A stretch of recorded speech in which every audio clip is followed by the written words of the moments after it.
Se você é fã de Dragon Ball, provavelmente você já deve ter se deparado com alguém dizendo que o mangaka de Dragon Ball Super é o mesmo mangaka que inventou Dragon Ball AF. O que não é exatamente uma verdade, mas meio que aconteceu sim.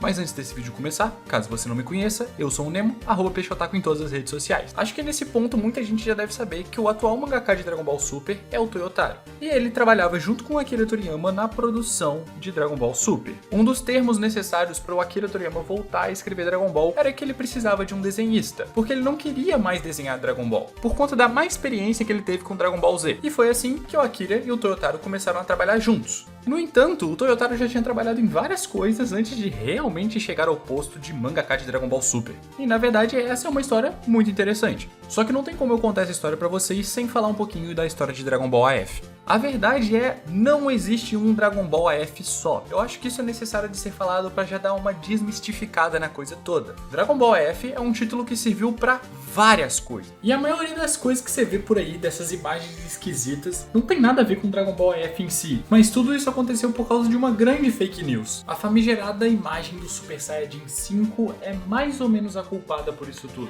Essa suposta imagem do Super Saiyajin 5, na verdade, é um personagem chamado Tarblus, que foi criado por um artista que usa esse personagem agora como seu pseudônimo. Nessa arte a gente podia ver a logo de Dragon Ball AF ali no canto, e esse design desse OC também retrata uma nova forma. Não é uma ideia de um Goku Super Saiyajin 5 ou de um personagem novo Super Saiyajin 5, é simplesmente uma forma exclusiva desse personagem chamado Tarblus. Bem, esse desenho ficou extremamente popular na internet, de uma maneira que pessoas realmente começaram a acreditar que isso era oficial. Numa época onde a internet ainda era embrionária e um desenho muito bem feito aparecia de repente, as pessoas não sabiam direito de onde vinha. Além disso, tinha sido publicado numa revista da época, lá na Espanha, o que trouxe uma certa credibilidade para a coisa toda, mesmo que esse desenho tivesse sido divulgado como um personagem próprio. Aliado a isso, uma das pessoas que trabalhou em Dragon Ball GT fez uma arte do Gohan Super Saiyajin 4. Todos esses elementos criaram uma imagem mental coletiva da fandom de Dragon Ball e de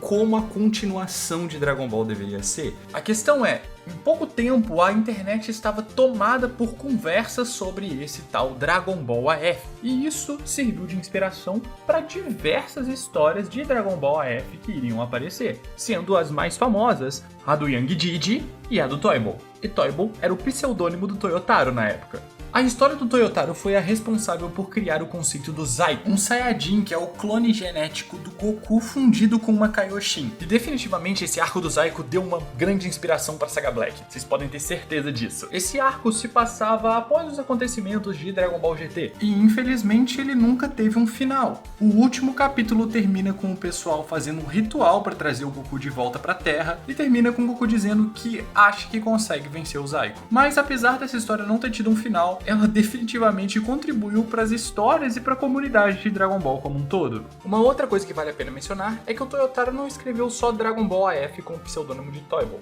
Ele também escreveu Dragon Ball Zero, que é um mangá muito interessante, principalmente por ter o Raditz como protagonista. Sinceramente, eu gosto bastante desse mangá e eu recomendo vocês darem uma conferida, não é tão difícil de achar ele traduzido, e ele mostra um pouco mais da interação que o Raditz tem com Bardock, uma relação interessante que o Toyotaro criou antes do Akira trazer o mangá de Dragon Ball Minus. E é interessante a gente falar que esses fan-mangás foram publicados, tá? Lá no Japão, você pode fazer uma publicação independente como uma fanfic desde que você não tenha fins lucrativos em cima disso, custando apenas o preço basicamente para você pagar a impressão. A indústria acha que isso é uma ótima forma de incentivar novos artistas a começarem a ser populares, e foi exatamente o que aconteceu com o Toyotaro.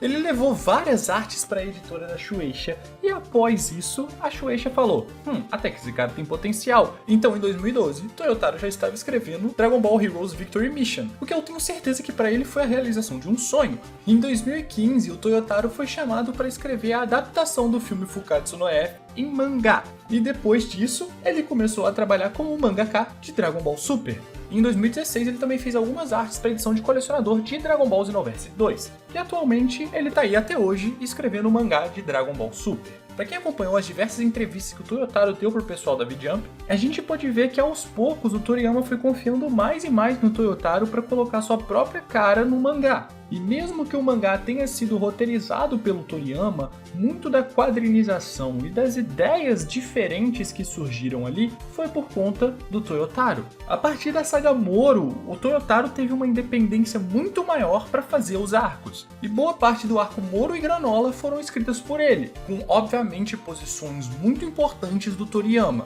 Toyotaro sempre deixou claro que tudo o que ele fazia tinha sugestões importantíssimas do Akira, e que o Akira sempre foi um guia enorme para ele nessa jornada. É impressionante e extremamente intrigante a gente pensar que o Toyotaro era só um fã como nós, que um dia estava fazendo um fã mangá de Dragon Ball e atualmente está escrevendo um mangá oficial de Dragon Ball Super. É absurdo pensar que esse cara provavelmente realizou o seu sonho, e não é para menos que ele publica tantas artes no Twitter. Ele se tornou o mangaka oficial do mangá favorito dele.